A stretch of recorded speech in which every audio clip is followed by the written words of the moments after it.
وذكر فإن الذكرى تنفع المؤمنين.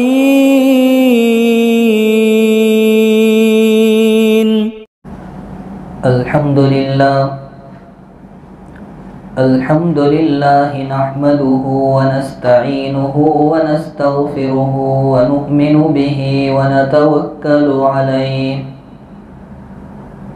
ونعوذ بالله من شرور أنفسنا ومن سيئات أعمالنا من يهده الله فلا مضل له ومن يضلله فلا هادي له ونشهد أن لا إله إلا الله وحده لا شريك له ونشهد أن سيدنا ونبينا ومولانا محمدا عبده ورسوله صلى الله تعالى عليه وعلى آله وأصحابه وبارك وسلم تسليما كثيرا أما بعد فأعوذ بالله من الشيطان الرجيم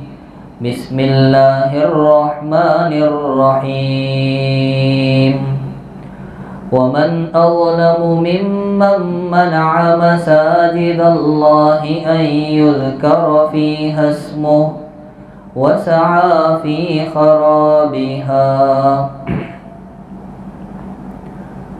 بزرگان محترم اور برادران اسلام، ایک خوشی کا ماحول بھی ہے اور ایک غم کی فضا بھی ہے. خوشی اس بات کی ہے کہ وبا کے اس ماحول میں جب کہ روز بروز مختلف لوگوں کی موتوں کی خبریں سامنے آ رہی ہے، اس کے باوجود بھی اللہ سبحانہ و تعالی نے عافیت اور سلامتی کے ساتھ ہمیں اس مبارک مہینے تک پہنچا دیا. اللہ تبارک و تعالی عافیت و سلامتی کے ساتھ ہمیں صیام و قیام کی توفیق عطا فرمائے اور رمضان المبارک کی ایک ایک ساعت کی قدردانی نصیب فرمائے. غم اس بات کا ہے کہ پچھلے سال کی طرح اس سال بھی ہم مساجد میں تراویح اور تفسیر کی نعمت سے محروم ہے. یہ دراصل ہمارے نکمے اور برے اعمال کی سزا ہے.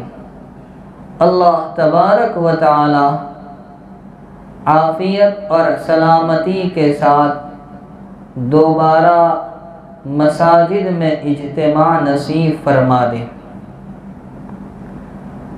میں نے آپ کے سامنے سورۃ البقرہ کی 114 نمبر کی آیت پڑھی ہے. اس آیت پاک میں اللہ تبارک و تعالی ارشاد فرماتے ہیں وَمَنْ أَظْلَمُ مِمَّنْ مَنَعَ مَسَاجِدَ اللَّهِ، کہ اس سے بڑا ظالم کون ہوگا جو لوگوں کو اللہ کی مسجدوں سے روکے منع کرے. یہ آیت کیوں نازل ہوئی، کب نازل ہوئی، اس کے پیچھے کی داستان کیا ہے؟ تو مفسرین نے یہاں دو مختصر واقعے بیان کیے ہیں. ایک واقعہ بیان کیا ہے کہ زمانہ اسلام سے پہلے جب یہودیوں نے جلیل القدر پیغمبر حضرت یحییٰ علیہ السلام کو قتل کر دیا تھا، تو روم کے نصارا نے ان سے انتقام اور بدلہ لینے کے لیے عراق کے ایک مجوسی بادشاہ کے ساتھ مل کر اپنے بادشاہ جس کا نام طیطوس تھا اس کی امارت و سرکردگی میں بنی اسرائیل پر حملہ کیا، انہیں قتل کیا، تورات کے نسخے جلا دیے، بیت المقدس میں نجاسات اور خنزیر ڈال دیے، بیت المقدس کی عمارت کو خراب، ویران اور برباد کیا، بنی اسرائیل کی شان و شوکت کو توڑ کر ختم کر دیا، حضور اقدس صلی اللہ علیہ وسلم کے زمانے مبارک تک بیت المقدس اسی طرح ویران پڑا رہا، یہاں تک کہ جب امیر المؤمنین حضرت عمر فاروق رضی اللہ تعالی عنہ کا زمانہ آیا تو آپ کے حکم سے بیت المقدس کی دوبارہ تعمیر کرائی گئی اور زمانہ دراز تک ملک شام کا بڑا حصہ اور بیت المقدس مسلمانوں کے قبضے میں رہا۔ پھر ایک عرصے کے بعد بیت المقدس مسلمانوں کے ہاتھ سے نکل کر یورپ کے عیسائیوں کے قبضے میں چلا گیا، تقریباً 6 صدی ہجری تک یہ انہی کے قبضے میں رہا۔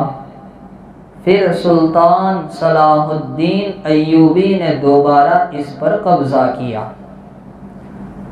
تو یہ جو مختصر واقعہ بیان کیا گیا کہ روم کے نصارا نے جو گستاخانہ حرکت کی، بیت المقدس کو تباہ اور ویران کیا، اسے خراب اور برباد کیا، اس کی بے حرمتی کی، اس پر اللہ نے یہ آیت اتاری، وَمَنْ أَظْلَمُ مِمَّنْ مَنَعَ مَسَاجِدَ اللَّهِ، اس سے بڑا ظالم کون ہوگا جو لوگوں کو اللہ کی مسجدوں سے روکے منع کرے۔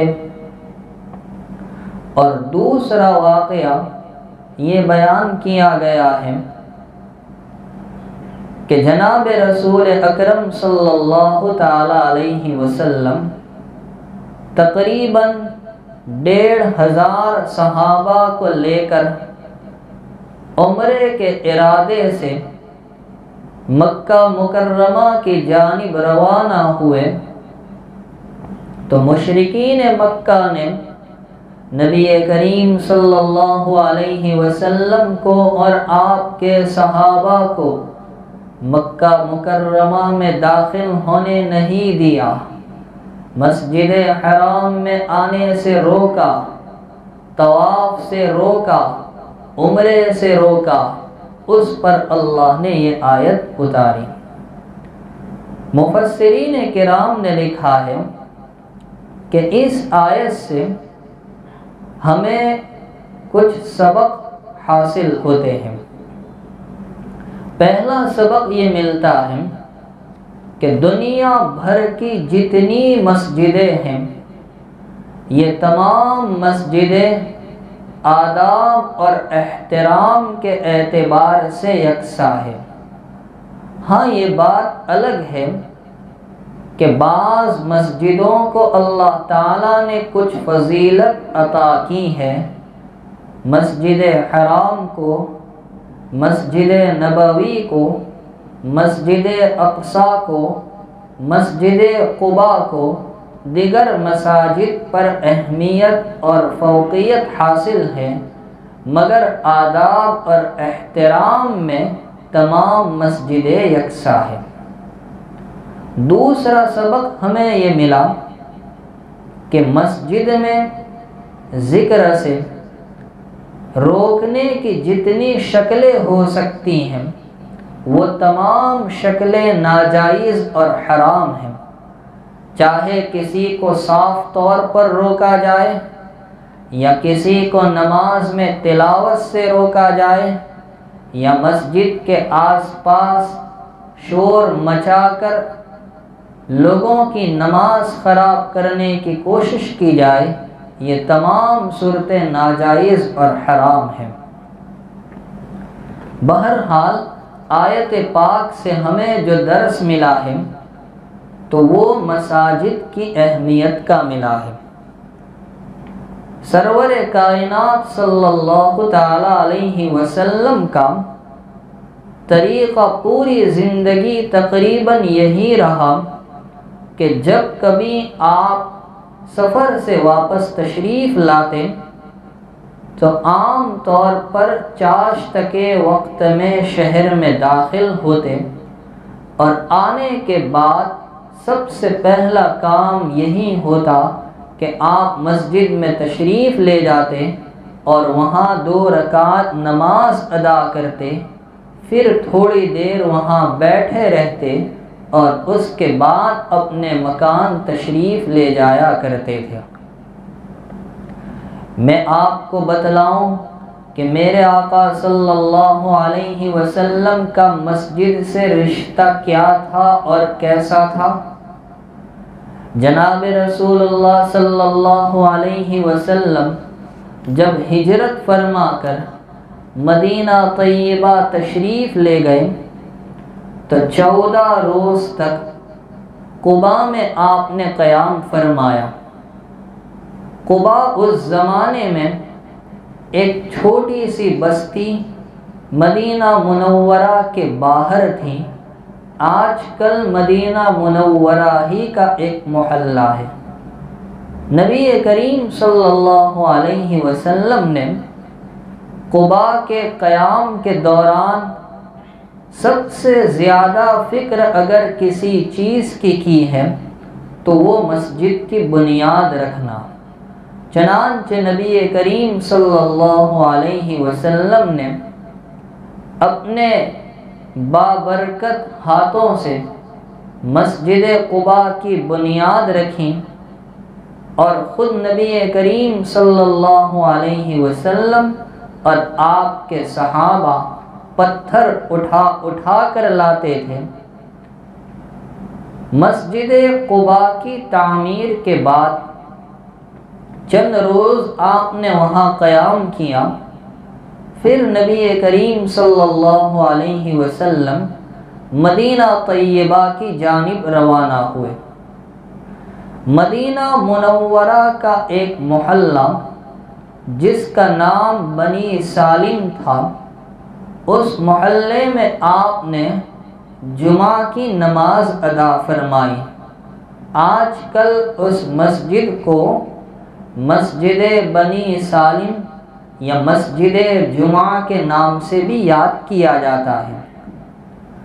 جمعہ کی نماز ادا کرنے کے بعد نبی کریم صلی اللہ تعالی علیہ وسلم اپنی اونٹنی پر سوار ہوئے اور اونٹنی کی لگام کو تھوڑا سا ڈھیلا چھوڑ دیا تاکہ وہ اپنی مرضی سے چلے۔ اونٹنی نے اولاً دائیں اور بائیں جانب دیکھا اور اس کے بعد وہ چلنے لگی۔ چلتے چلتے بنی سالم کا محلہ جس میں نبی کریم صلی اللہ علیہ وسلم نے جمعہ کی نماز ادا فرمائی تھی، جب وہاں پہنچی وہاں کے لوگوں نے درخواست کی، پیارے آقا آپ ہمارے یہاں قیام فرما لیجئے، ہمارے یہاں لوگوں کی تعداد بھی زیادہ ہے، مال و دولت بھی زیادہ ہے، ہتھیار بھی زیادہ ہے، ہم آپ کی پوری حفاظت اور نگرانی کریں گے۔ نبی کریم صلی اللہ علیہ وسلم ان کی باتوں کو سن کر مسکرائے اور ان کا شکریہ ادا کیا اور فرمایا میری اونٹنی کا راستہ چھوڑ دو، یہ اللہ کی جانب سے حکم دی گئی، جہاں اللہ کی مرضی ہوگی وہاں یہ بیٹھے گی اور میں وہیں قیام کروں گا۔ چنانچہ نبی کریم صلی اللہ علیہ وسلم آگے روانہ ہوئے، ایک اور محلے میں پہنچے۔ انہوں نے بھی اسی طرح درخواست کی کہ ہمارے یہاں آپ کا قیام ہو۔ نبی کریم صلی اللہ علیہ وسلم نے ان کو وہی جواب دیا۔ پھر آپ اور آگے روانہ ہوئے تو بنی ساعدہ کے محلے میں آپ کی اونٹنی پہنچی۔ انہوں نے بھی نبی کریم صلی اللہ علیہ وسلم سے اسی طرح کی درخواست کی، آپ نے ان کو یہی جواب دیا۔ پھر آگے روانہ ہوئے تو اب آپ کی اونٹنی بنی عدی کے محلے میں پہنچی، جو آپ کے دادا عبد المطلب کی ننیحال تھی۔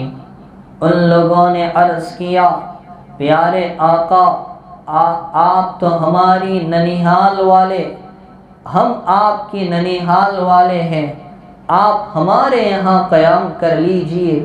نبی کریم صلی اللہ علیہ وسلم نے ان کو برکت کی دعا دی، وہی جواب دیا جو پہلے دیا تھا کہ اونٹنی کو چھوڑ دو، یہ اللہ کی طرف سے حکم دی گئی، جہاں اللہ کو منظور ہوگا یہ وہیں بیٹھے گی اور میں وہیں قیام کروں گا۔ اس کے بعد اونٹنی آگے روانہ ہوئی۔ اب آ گیا ایک اور محلہ جو بنی مالک بن نجار کے محلے سے قریب تھا، اور وہیں پر سامنے حضرت ابو ایوب انصاری رضی اللہ تعالی عنہ کا مکان تھا۔ اونٹنی وہاں بیٹھ گئی۔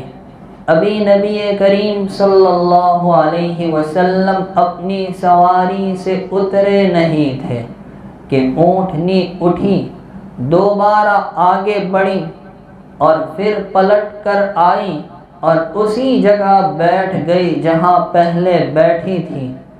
نبی کریم صلی اللہ علیہ وسلم سواری سے اتر آئے اور عرض کیا، میرے پروردگار، مجھے مبارک جگہ اتارنا اور تو ہی بہترین جگہ ٹھہرانے والا ہے۔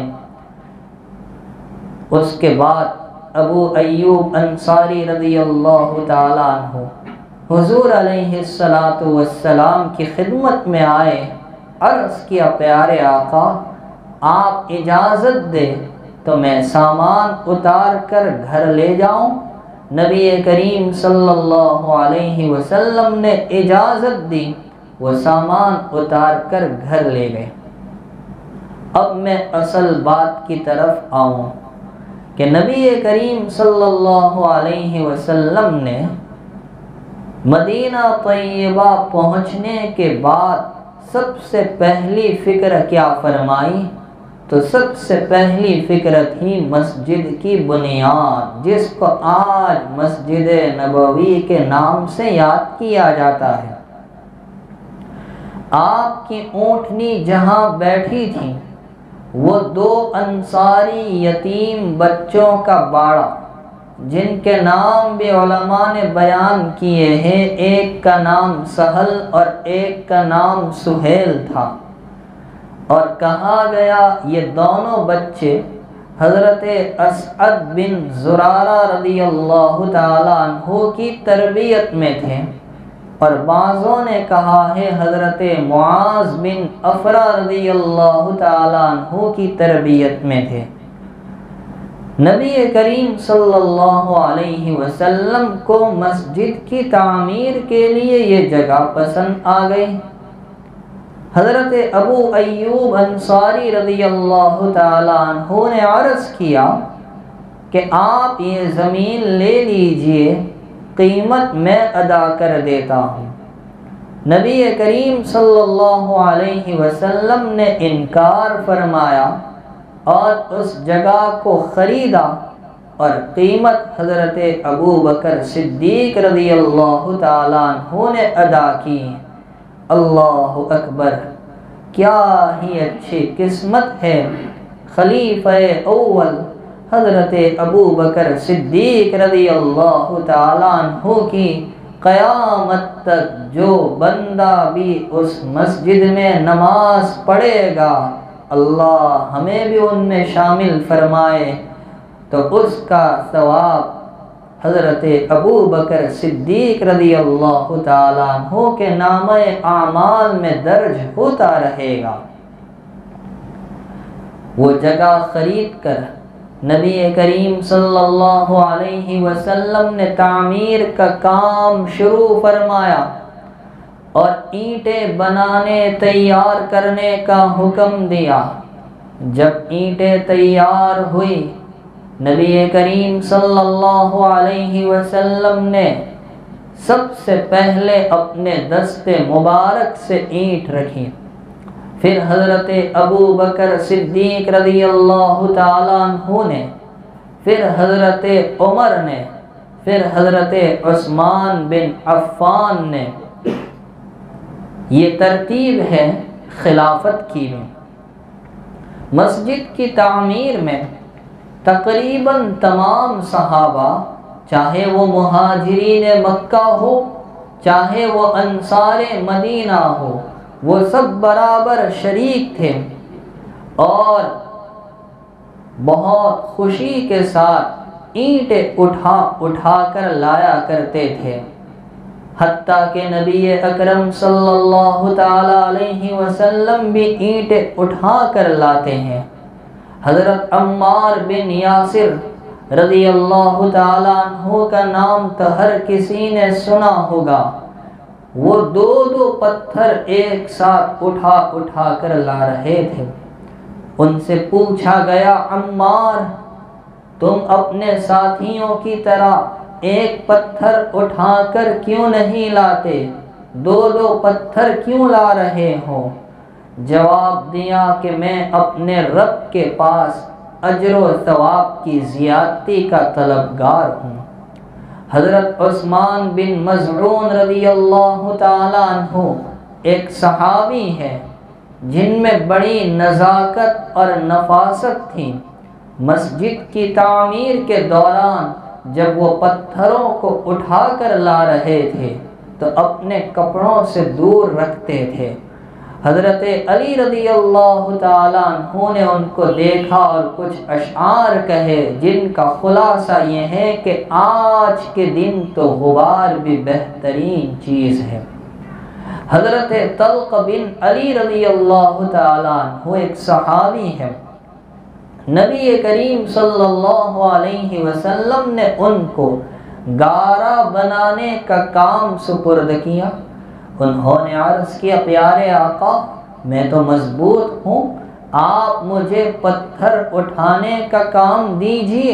فرمایا نہیں، تم گارا تیار کرو، تم اس کام میں ماہر ہو۔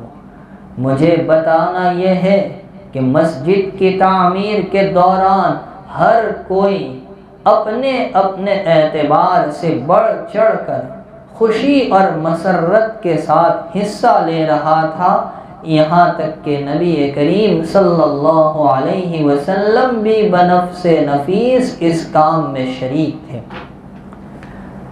کہنے کا منشا یہ ہے کہ مسلمان کا رشتہ مسجد سے نہایت مضبوط ہونا چاہیے۔ جناب رسول اللہ صلی اللہ علیہ وسلم مساجد کے متعلق کیا ارشاد فرماتے ہیں؟ میں نمونے کے طور پر ایک دو حدیث آپ کو پیش کروں گا۔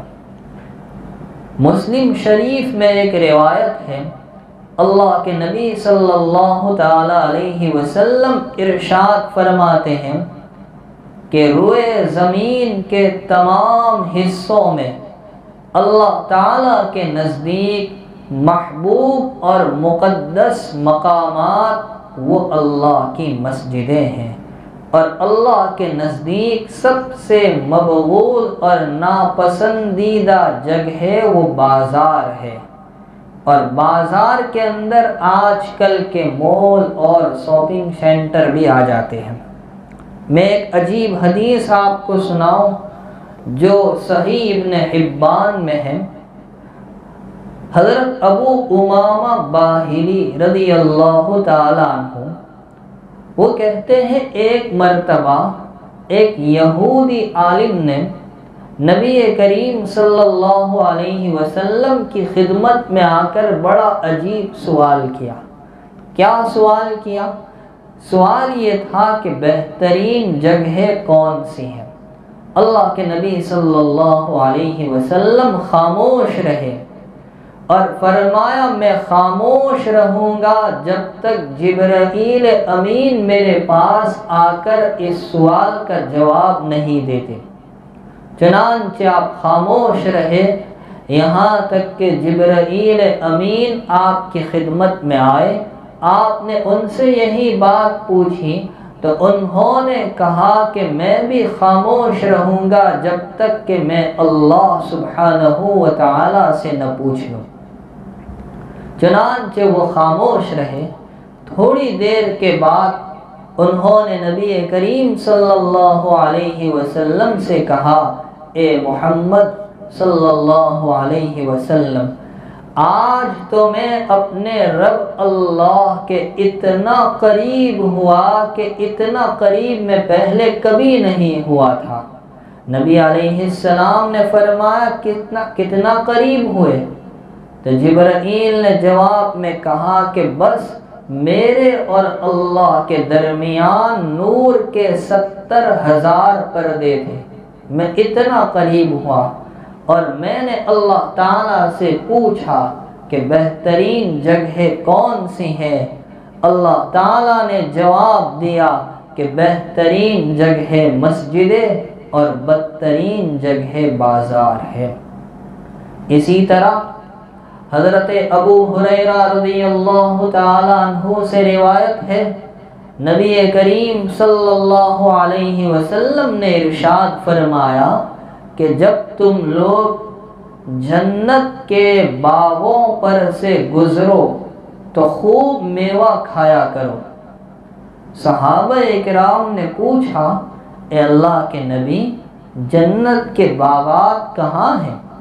فرمایا مسجدیں۔ صحابہ نے پوچھا پھل اور میوہ کھانے کا کیا مطلب؟ ارشاد فرمایا سبحان اللہ الحمدللہ لا الہ الا اللہ اللہ اکبر کہنا۔ گویا مسجد میں بیٹھ کر ہمارا کام یہ ذکر کرنا ہے۔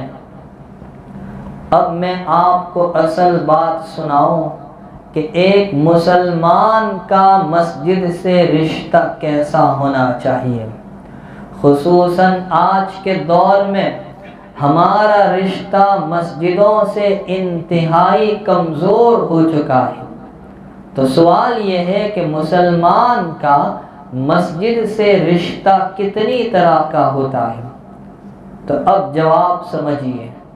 پہلا رشتہ ہے مسجد کی تعمیر، یعنی جہاں کہیں مسجد کی تعمیر ہو رہی ہو ایک مسلمان کی ذمہ داری بنتی ہے کہ مسجد کی تعمیر میں حصہ لے۔ اگر وہ اپنے مال کو نہیں لگا سکتا تو کم از کم اپنی جان لگا کر بھی اس کی تعمیر میں حصہ لینا چاہیے۔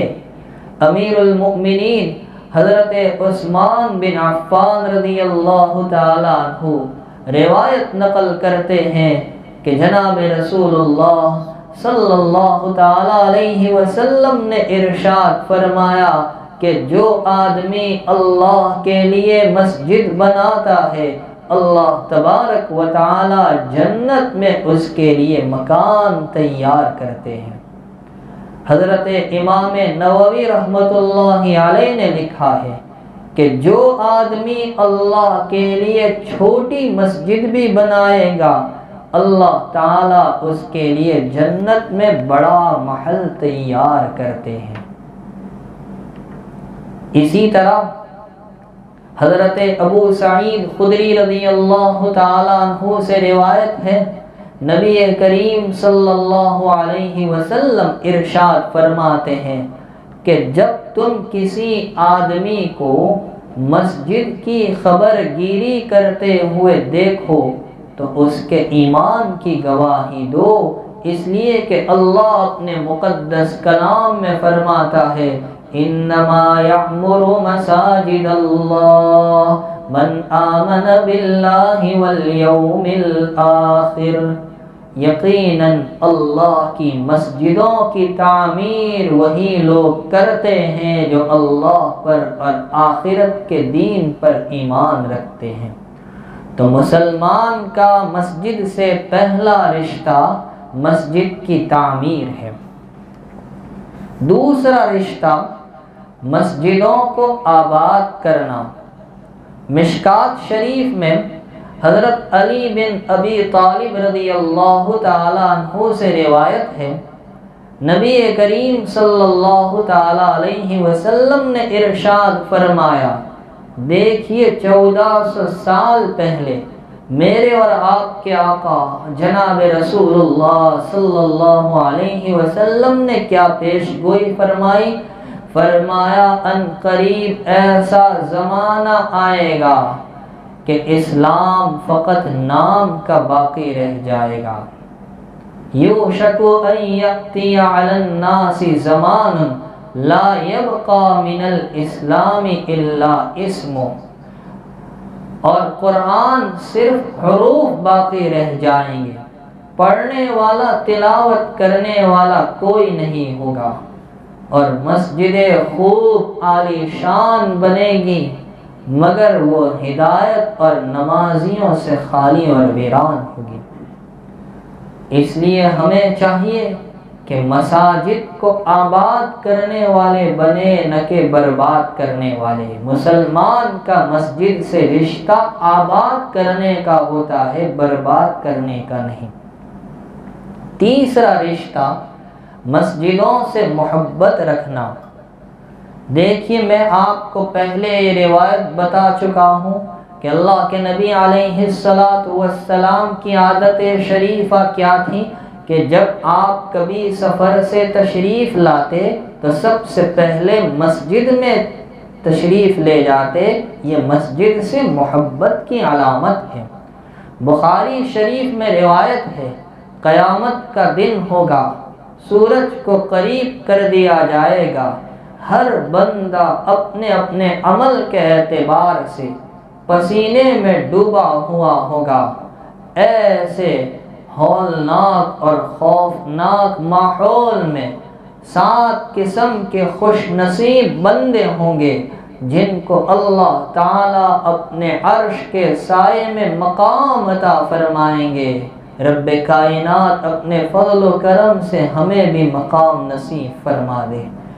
تو وہ 7 بندے کون ہوں گے؟ میں ان کی تفصیل میں جانا نہیں چاہتا، مگر 7 میں سے ایک وہ بھی ہے وَرَجُلٌ قَلْبُهُ مُعَلَّقٌ فِي الْمَسْجِدِ، کہ وہ آدمی جس کا دل مسجد میں اٹکا ہوا ہو، یعنی جس کا دل برابر مسجد میں لگا ہے۔ ظہر کی نماز پڑھ کر نکلا، فکر یہ ہے کہ مجھے عصر پڑھنے جانا ہے، عصر سے فارغ ہوا، چاہے وہ باہر آ گیا، چاہے وہ بازار میں گھوم رہا ہے، مگر فکر یہ ہو کہ مجھے مغرب کے لیے جانا ہے، تو ایسا بندہ کل قیامت کے خوفناک ماحول میں بھی رب کائنات کے عرش کے سائے میں ہوگا، اور اس دن رب کائنات کے عرش کے سائے کے علاوہ کوئی سایہ بھی نہ ہوگا۔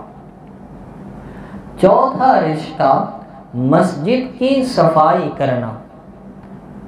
حضرت ابو ہریرہ رضی اللہ تعالیٰ عنہ سے روایت ہے کہ ایک حبشی مرد تھا یا ایک حبشی عورت تھی جن کا کام مسجد نبوی میں جھاڑو دینا۔ اب ایک دن اس کا انتقال ہو گیا۔ رسول اکرم صلی اللہ علیہ وسلم کو پتہ نہ چلا۔ آپ نے جب اس کو مسجد میں غائب پایا تو پوچھا وہ کہاں ہے؟ لوگوں نے بتایا اس کا تو انتقال ہو گیا۔ اللہ کے نبی صلی اللہ علیہ وسلم نے فرمایا تم نے مجھے کیوں نہیں بتایا؟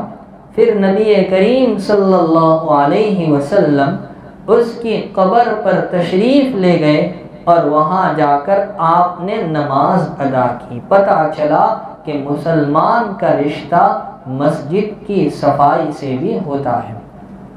پانچواں رشتہ مسجدوں کو گندگیوں سے پاک رکھنا۔ خادم رسول حضرت انس بن مالک رضی اللہ تعالیٰ عنہ سے روایت ہے، سرور کائنات صلی اللہ علیہ وسلم نے ارشاد فرمایا میری امت کے اجر و ثواب میرے سامنے پیش کیے گئے، میں نے دیکھا اجر و ثواب میں وہ کوڑا اور وہ خاک بھی جو کسی نے مسجد سے جھاڑو دے کر اور صاف کر کے نکالا۔ اب آپ اس سے اندازہ لگائے کہ ہم نے مسجد میں کوئی ایسی چیز گری پڑی دیکھی، ہم نے اٹھا لی اس نیت سے کہ اللہ کا گھر ہے، اللہ کے گھر کو ایسی چیز سے پاک رکھنا چاہیے، تو یہ بھی وہ مبارک عمل ہے جو نبی کریم صلی اللہ علیہ وسلم کو اجر و ثواب سے متعلق بتایا گیا۔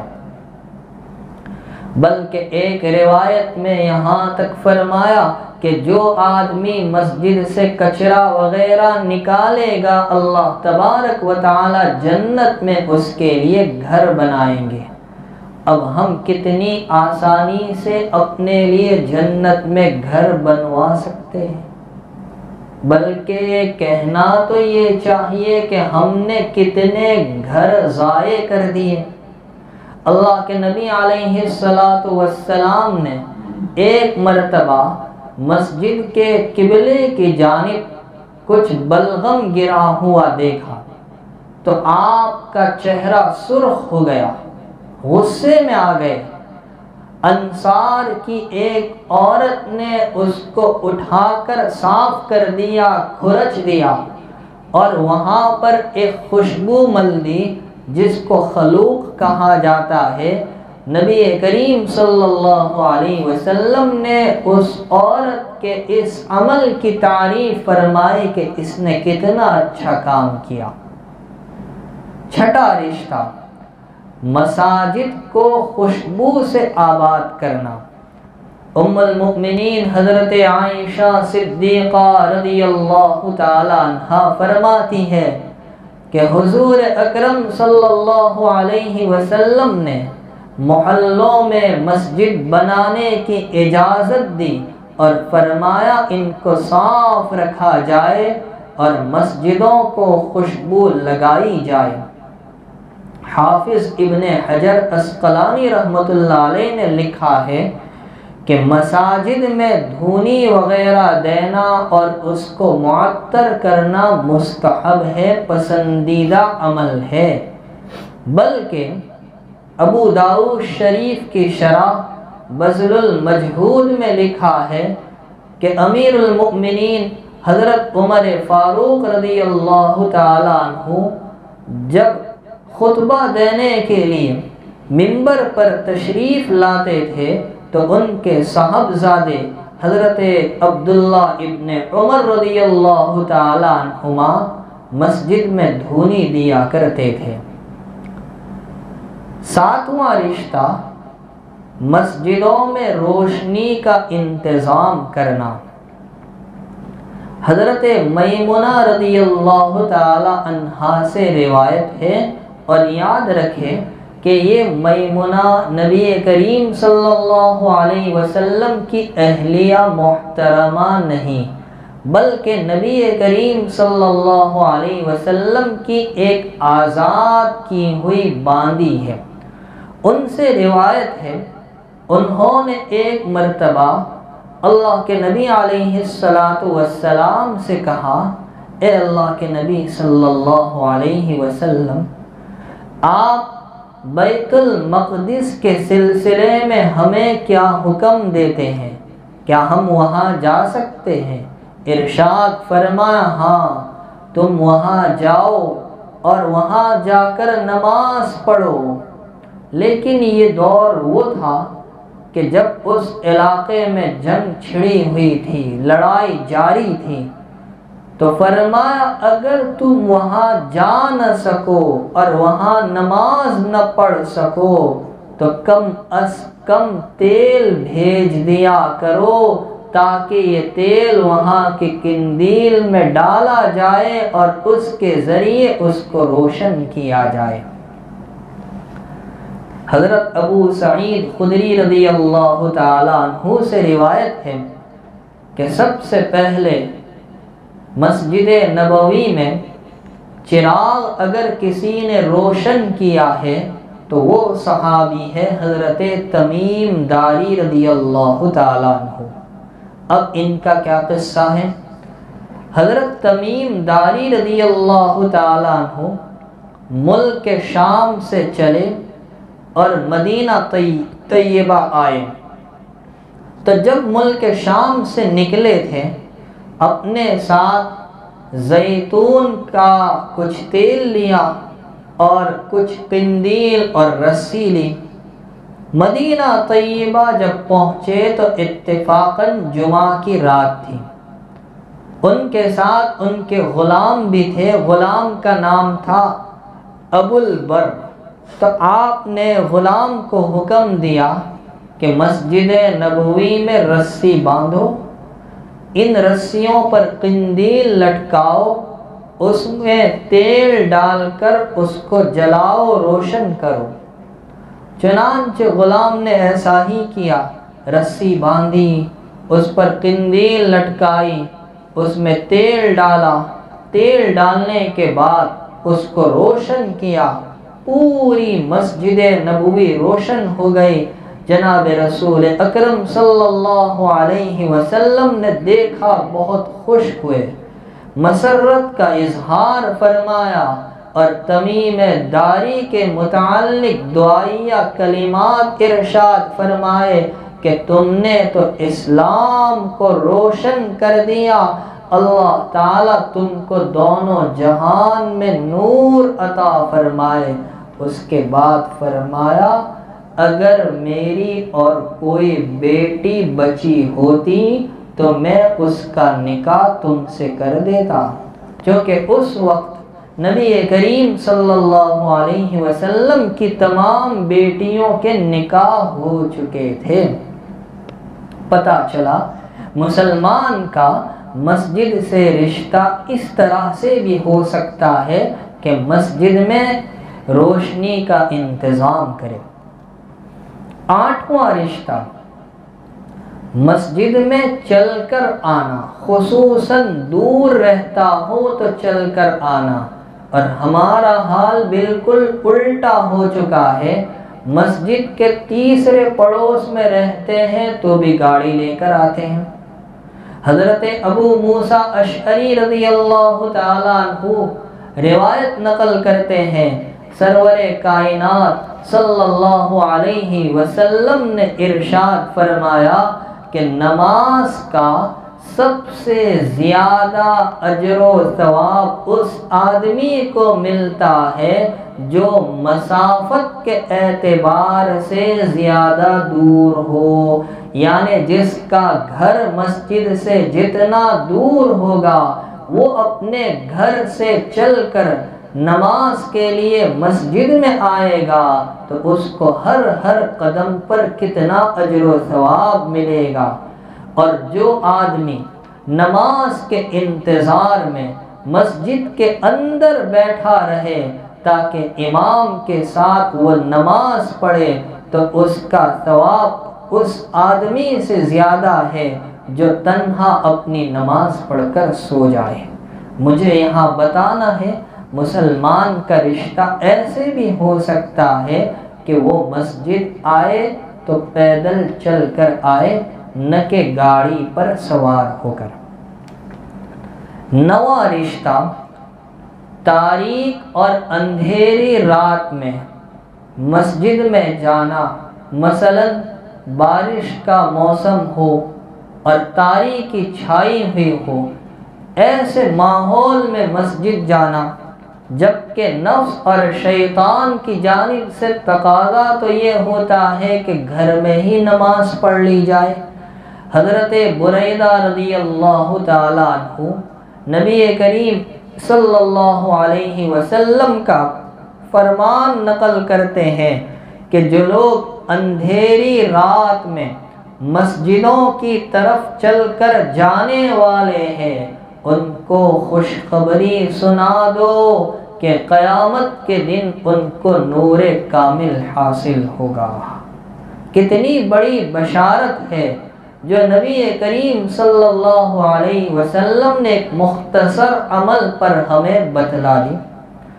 حضرت ابو ہریرہ رضی اللہ تعالیٰ عنہ نبی کریم صلی اللہ علیہ وسلم کا فرمان نقل کرتے ہیں کہ تاریکیوں میں مسجدوں کی جانب چل کر جانے والے قیامت کے دن اللہ کی رحمت میں غوطہ مارنے والے ہیں۔ میرے بھائیو، اللہ کی رحمت کا ادنا حصہ وہی ساری امت کی مغفرت کے لیے کافی ہے، تو جس کو اللہ کی رحمت میں غوطہ مارنے کا موقع مل جائے تو اس کے تو درجات کتنے بلند ہوں گے، ہم اس کا اندازہ بھی نہیں لگا سکتے۔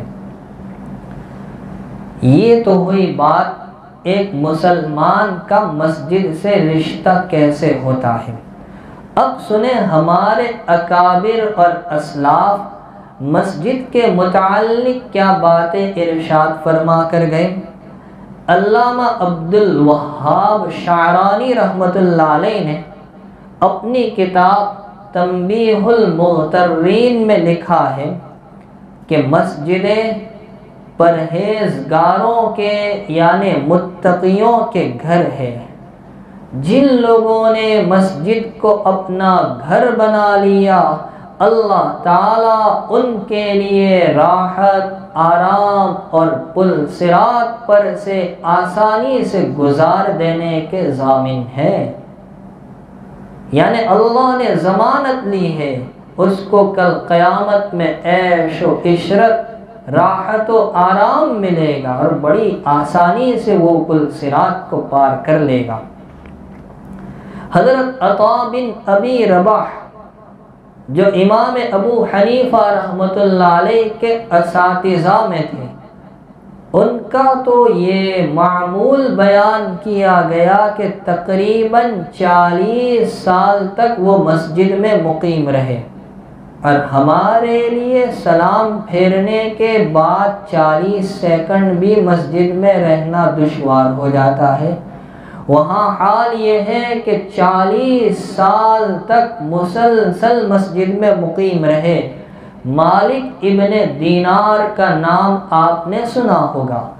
مالک ابن دینار فرماتے ہیں کہ اگر پیشاب پاخانے کی ضرورت نہ ہوتی تو میں کبھی مسجد سے باہر نہ نکلتا، اس لیے کہ مجھے یہ بات پہنچی ہے کہ اللہ تعالیٰ ارشاد فرماتے ہیں کہ میں لوگوں پر عذاب بھیجنے کا ارادہ کرتا ہوں، لیکن مسجدوں کو آباد کرنے والوں کو دیکھ کر، قرآن مجید کی تلاوت کرنے والوں کو دیکھ کر اور مسلمانوں کے چھوٹے چھوٹے معصوم بچوں کو دیکھ کر میں اپنے عذاب کا ارادہ ٹال دیا کرتا ہوں۔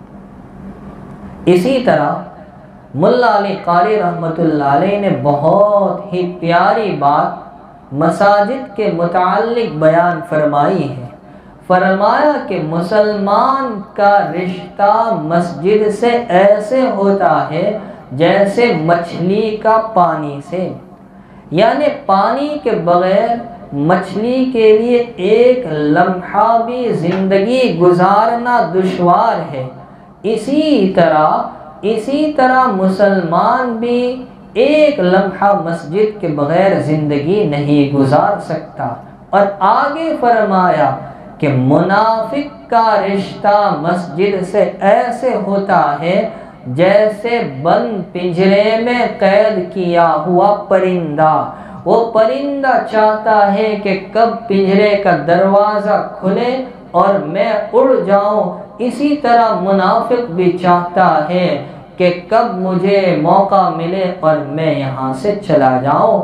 شیخ الاسلام حضرت مولانا سید حسین احمد مدنی رحمۃ اللہ علیہ فرمایا کرتے تھے کہ مسجدیں اور مدرسے دین کے قلعے ہیں، دونوں بند ہو چکے ہیں۔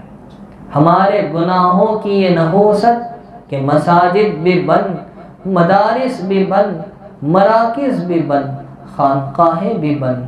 اللہ ہماری بدعمالیوں کی ہمیں یہ سزا نہ دے۔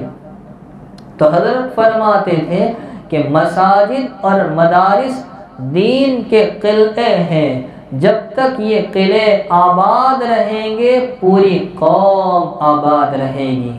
اور علامہ شبیر احمد عثمانی رحمۃ اللہ علیہ فرماتے تھے کہ مساجد اور مدارس دین کے کارخانے ہیں، کارخانے آباد ہوں گے تو مال کی پیداوار برابر جاری رہے گی، حفاظ کرام بھی ملتے رہیں گے، قرائے اعظام بھی ملتے رہیں گے، مفتیان کرام، واعظین، محدثین، مفسرین، ہر کوئی نکلتا رہے گا۔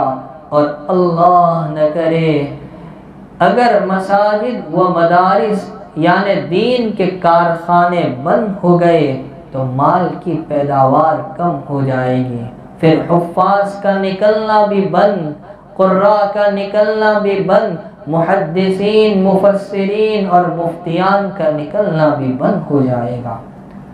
ہمارے حضرت مولانا محمد رضا اجمیری صاحب رحمۃ اللہ علیہ کا بہت پیارا جملہ ہے، فرماتے تھے کہ مسلمان جہاں کہیں بھی جاتا ہے اس کو 3 چیزوں کی ضرورت ہوتی ہے۔ نمبر 1 مسجد، نمبر 2 مدرسہ، نمبر 3 قبرستان۔ مسلمان کی بنیادی ضرورتیں یہ 3 ہیں۔ تو اب ایک بات اور سمجھ لیں کہ جب مساجد کی اتنی اہمیت اور مسلمان کا رشتہ مسجد سے اتنا قوی ہوتا ہے تو ہم مسجد جاتے ہوئے نیت کیا کریں؟ سب سے پہلے تو بخاری شریف کی پہلی حدیث سنیں۔ نبی کریم صلی اللہ علیہ وسلم ارشاد فرماتے ہیں انما الاعمال بالنیات، اعمال کا دار و مدار نیت پر ہے۔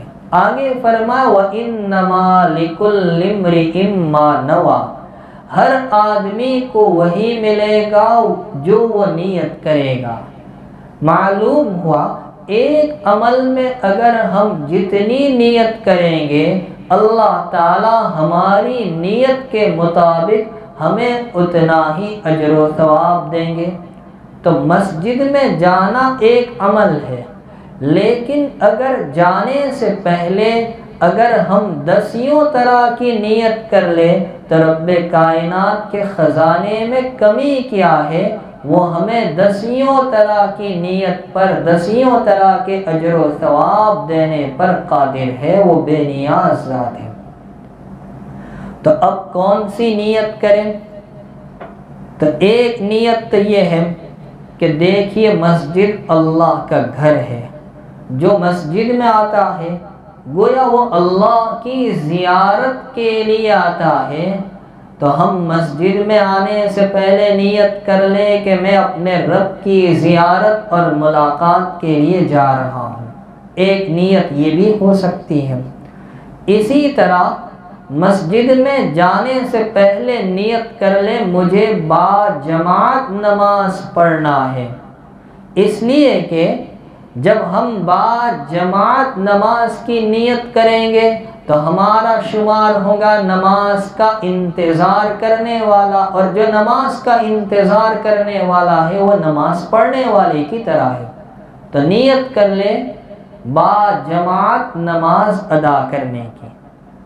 اسی طرح نیت کر لے کہ جب تک میں مسجد میں رہوں گا میری آنکھ، میرے کان، میرے زبان، میرے ہاتھ پیر اور بدن کے دیگر اعضاء گناہوں سے سلامت رہیں گے، محفوظ رہیں گے۔ یہ نیت بھی کر لیں۔ اسی طرح مسجد میں آنے سے پہلے اعتکاف کی نیت کر لیں۔ اسی طرح مسجد میں آنے سے پہلے سرور کائنات صلی اللہ علیہ وسلم پر درود و سلام پڑھنے کی نیت کر لیں۔ اور ویسے بھی مسجد میں جانے کا ادب ہی ہے کہ پہلے آقا علیہ السلام پر درود پڑھا جائے۔ اسی طرح نیت کرے کہ میں مسجد میں جا کر اگر وقت ہوا تو قرآن پاک کی تلاوت کر لوں گا، یا درود شریف پڑھوں گا، یا ذکر و اذکار میں تسبیحات میں مصروف رہوں گا، یا تحیت المسجد پڑھوں گا، یا اگر کسی کا بیان اور وعظ ہوا تو اس کو سنوں گا۔ تقریر سننے کی، وعظ سننے کی نیت کر لے تو یہ نیت بھی ہو سکتی ہے۔ اسی طرح مسجد میں جانے سے پہلے وضو کر کے جائے، اپنے گھر سے وضو کر لے۔ علماء نے لکھا ہے کہ وضو کر کے مسجد کے لیے جانا گویا حج عمرے کا ثواب رکھتا ہے۔ اسی طرح نیت کر لیں کہ جب میں مسجد میں جاؤں گا تو جاتے جاتے کسی کو امر بالمعروف کر دوں گا، بھلی بات کا حکم دے دوں گا۔ اگر کسی اپنے بھائی کو برے کام میں دیکھا تو نہیں عن المنکر کا فریضہ بھی انجام دوں گا۔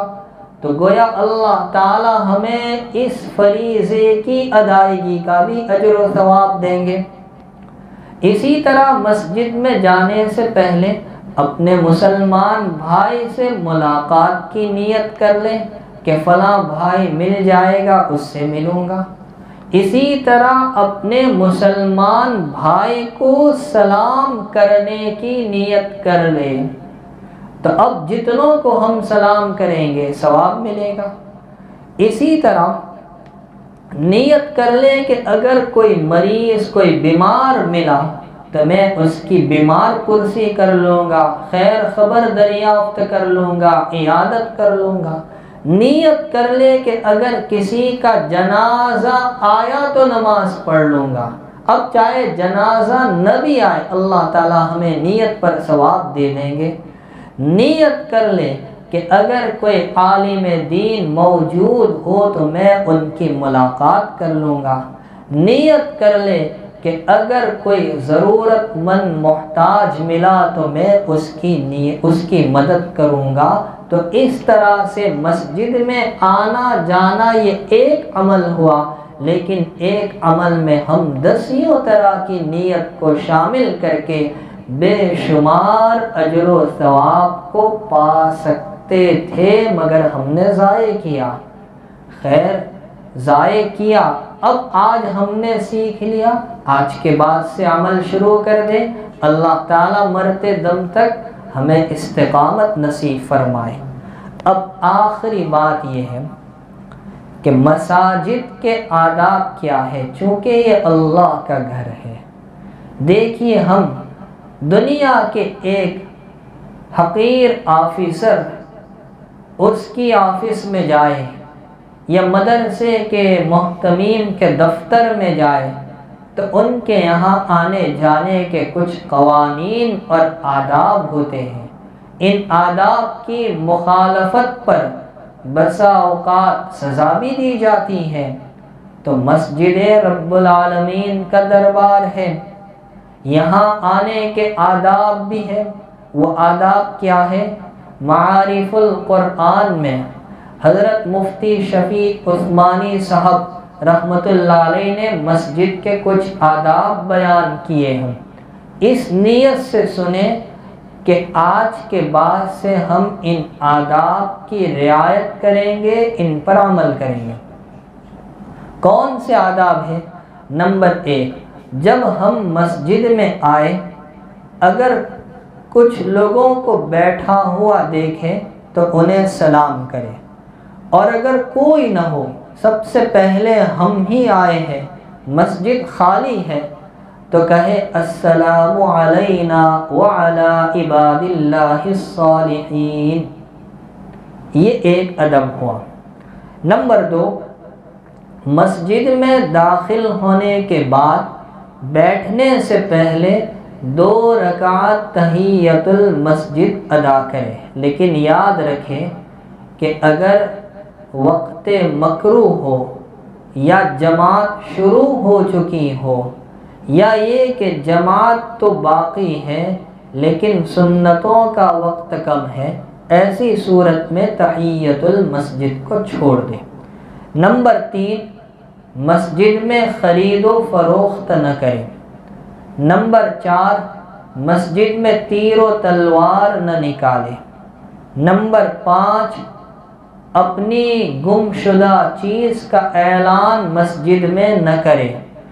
نمبر 6، مسجد میں آواز بلند نہ کرے۔ ترمذی شریف میں روایت ہے، اللہ کے حبیب صلی اللہ علیہ وسلم نے قیامت سے پہلے امت پر بلا اور مصیبت کے نازل ہونے کی 15 علامتیں بیان کی ہے۔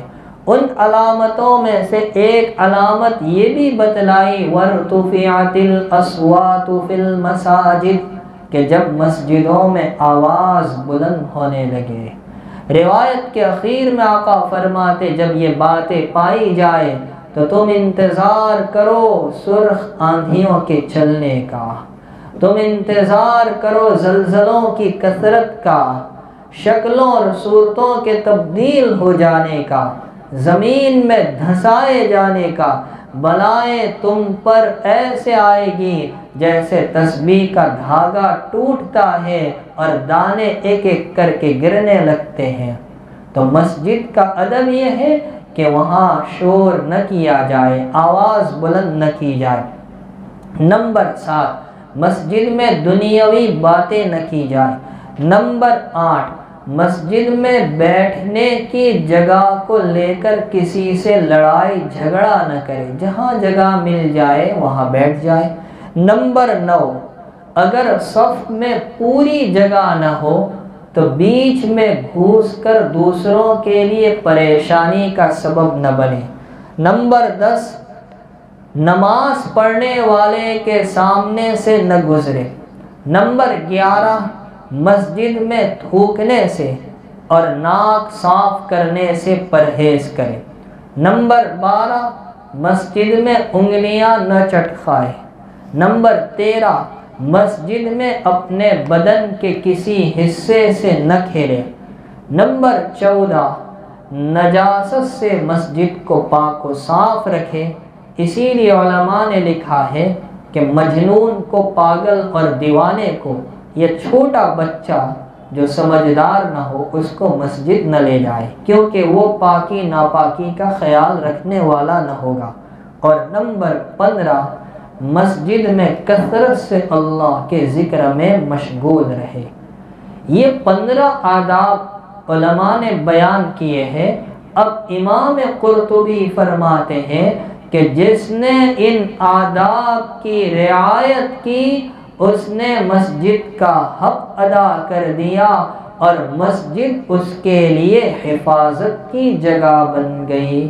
پتہ چلا جس نے ان آداب کی رعایت نہیں کی اس نے مساجد کا حق ادا نہیں کیا اور مسجد اس کے لیے محفوظ جگہ بھی نہیں۔ تو یہ چند باتیں تھیں مساجد کے تعلق سے۔ ہمارا رشتہ مسجد سے کیسا ہونا چاہیے وہ بھی آپ کے سامنے آ گیا، لیکن فی الحال ہمارا رشتہ کیسا ہے وہ آپ اور ہم خوب جانتے ہیں۔ اللہ تبارک و تعالی ہم تمام کو مسجدوں سے اپنا تعلق اور اپنا رشتہ قوی اور مضبوط بنانے کی توفیق و سعادت عطا فرمائے۔ سبحانک اللہم و بحمدک و تبارک اسمک و تعالی جدک و لا الہ غیرک، سبحان اللہ و بحمدہ، سبحان اللہ العظیم، سبحان اللہ و بحمدہ عدد خلقہ ورضا نفسه وزینة عرشه ومداد كلماته لا إله إلا الله الحنان المنان بديع السماوات والأرض ذو الجلال والإكرام لا إله إلا الله الأحد الصمد الذي لم يلد ولم يولد ولم يكن له كفوا أحد اللهم لك الحمد كله ولك الشكر كله اللهم صل على سيدنا ومولانا محمد النبي الأمي وعلى آله وأصحابه وسلم تسليما يا رب صل وسلم دائما أبدا على حبيبك خير الخلق كلهم ربنا آتنا في الدنيا حسنة وفي الآخرة حسنة وقنا عذاب النار ربنا لا تزغ قلوبنا بعد إذ هديتنا وهب لنا من لدنك رحمة إنك أنت الوهاب ربنا إنك جامع الناس ليوم لا ريب فيه إن الله لا يخلف الميعاد رب اغفر وارحم وأنت خير الراحمين واعف عنا واغفر لنا وارحمنا أنت مولانا فانصرنا على القوم الكافرين ربنا لا تجعلنا فتنة للقوم الظالمين ونجنا برحمتك من القوم الكافرين اے اللہ ہمارے گناہوں کو معاف فرما اے اللہ ہم گنہگار ہیں مجرم ہیں خطا کار ہیں قصوروار ہیں مولا کریم بہت گناہ کیے تیری جانب سے عطائیں ہوتی رہیں ہم خطائیں کرتے رہیں الہ العالمین ہماری خطاؤں کے باوجود آپ نے عطا اور بخشش کے دروازے کو بند نہیں کیا اے اللہ تو دیتا رہا نوازتا رہا مگر ہم معصیات میں کوتاہیوں میں زندگی کو برباد کرتے رہے الہ العالمین ہمیں اپنے جرائم کا اقرار ہے اپنی معصیات کا اعتراف کرتے ہیں الہ العالمین ہمیں معاف فرما دے ہمیں معاف فرما دے اے اللہ ہمیں بخش دے الہ العالمین ہمارے چھوٹے بڑے اگلے پچھلے ظاہری و باطنی جسمانی و روحانی سارے گناہوں پر عفو و کرم کا معافی کا قلم پھیر دے رب کریم ہمارے مردوں کے عورتوں کے بوڑھوں کے بچوں کے رشتہ دار دوست احباب متعلقین کے امت کے ایک ایک فرد کے سارے گناہوں کو معاف فرما الہ العالمین آپ کا بڑا کرم آپ کا بڑا احسان ہم اس کا شکر کیسے ادا کرے ہمارے پاس الفاظ نہیں یہ وبا کا ماحول چل رہا ہے اے اللہ بہت سے بندے بستر علالت پر پڑے ہوئے ہیں اور بہت سے دنیا سے جا چکے لمبی فہرست ہے مریضوں کی بھی اور مرحومین کی بھی مگر آپ نے اس وبا سے ہمیں محفوظ رکھا ہے اے اللہ آئندہ بھی اپنے فضل و کرم سے ہمیں بچائے رکھنا الہ العالمین آئندہ بھی ہمیں بچائے رکھنا ہم کمزور ہیں اے اللہ ہمارا امتحان نہ لے اے اللہ اس وبا کے ماحول میں بھی عافیت کے ساتھ تو نے ہمیں اس مبارک مہینے تک پہنچا دیا میرے مولا اس مہینے کی قدردانی نصیب فرما صیام و قیام کی توفیق عطا فرما صحیح استعمال نصیب فرما زیادہ سے زیادہ تلاوت کلام کی توفیق عطا فرما اے اللہ ہماری حفاظت فرما ہم بہت ہی کمزور ہیں اور تو ہی بہترین حفاظت کرنے والا ہے اے اللہ تو نے اپنے کلام مقدس میں فرمایا فاللہ خیر حافظا وہو ارحم الراحمین۔ اے ارحم الراحمین ذات ہمارے گھر والوں کی، ہمارے متعلقین کی، امت کے ایک ایک فرد کی حفاظت فرما۔ الہ العالمین ہماری مساجد کی، مصلیوں کی، مدارس کی، مدرسین، طلباء کی، خانقاہوں کی اور سالکین کی، دین کا کام کرنے والی جماعت کی اور مراکز کی پوری حفاظت فرما۔ اے اللہ دین کے یہ قلعے ایک عرصے سے بند پڑے ہیں، یہ کارخانے ٹھپ پڑے ہیں، اے اللہ بھی سنا یہ کارخانے بند ہو جائیں تو پیداوار ختم ہو جائے گی۔ رب کریم آپ نے اپنے کلام مقدس کی حفاظت کا وعدہ فرمایا ہے، اے اللہ ان حفاظ کا نکلنا، قراء کا نکلنا، محدثین و مفسرین کا تیار ہونا، یہی تو تیرے کلام کی حفاظت ہے۔ اے اللہ اپنے کلام کی حفاظت فرما لے اور ان کارخانوں کو آباد فرما، شاداب فرما دے۔ اے اللہ جلد از جلد عافیت کے ساتھ آبادی کی شکلیں اور صورتیں پیدا فرما۔ اے اللہ ہم تو ظالمین کی فہرست میں آ چکے، لوگوں کو مساجد سے روک رہے ہیں۔ الہ العالمین ہم مجبور ہیں، ہم معذور ہیں، ہمارے عذر کو قبول فرما لے۔ الہ العالمین ہمارے نکمے اعمال کی سزا ہمیں ان مقدس قلعوں سے محرومی کی شکل میں نہ دے۔ الہ العالمین ہمارے برے اعمال کی سزا یہ نہ دے۔ اے اللہ ہم توبہ کرتے ہیں، ہماری توبہ کو قبول فرما۔ اے اللہ ہمارے بیماروں کو شفائے کاملہ عاجلہ دائمہ مستمرہ عطا فرما۔ الہ العالمین بہت سے بندے بیمار ہیں، الہ العالمین ان تمام کو صحت و عافیت، طاقت و تندرستی کی نعمت سے مالا مال فرما۔ بہت سے دنیا سے چلے گئے علماء کرام کی بھی لمبی فہرست ہے اور عوام الناس کی بھی لمبی فہرست ہے، اے اللہ ان تمام کی مغفرت فرما۔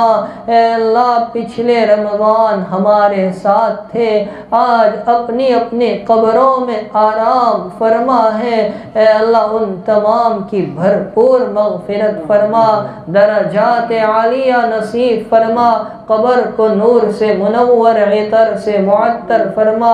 اے اللہ پریشان حالوں کی پریشانیاں دور فرما، مقروضین کے قرضوں کی ادائیگی کا انتظام فرما، محبوسین کو رہائی عطا فرما۔ اے اللہ بے اولاد کو نیک صالح اولاد عطا فرما، بے جوڑ کو مناسب جوڑا عطا فرما۔ الہ العالمین جن کے رشتوں میں رکاوٹیں ہیں غیب سے بہترین انتظام پیدا فرما، رکاوٹوں کو ختم فرما، بے مکانوں کو عافیت والا مکان عطا فرما، جو بے روزگار ہیں انہیں برسرے روزگار بنا، آخرت کی رسوائی سے بچا لے، اپنے عرش کے سائے میں مقام عطا فرما۔ اے اللہ داہنے ہاتھ میں نام اعمال عطا فرما، میزان عمل میں نیکیوں کے پلڑے کو وزنی فرما، پل صراط پر نور تام عطا فرما، بجلی کی رفتار پار لگا دے۔ رب کریم نیچے گرنے سے، جہنم میں لڑکنے سے بچا کر جنت الفردوس میں اعلی مقام محض اپنے لطف و احسان سے نصیب فرما۔ وصلی اللہ تبارک و تعالی علیہ وعلی آلہ واصحابہ اجمعین برحمتک یا ارحم الراحمین۔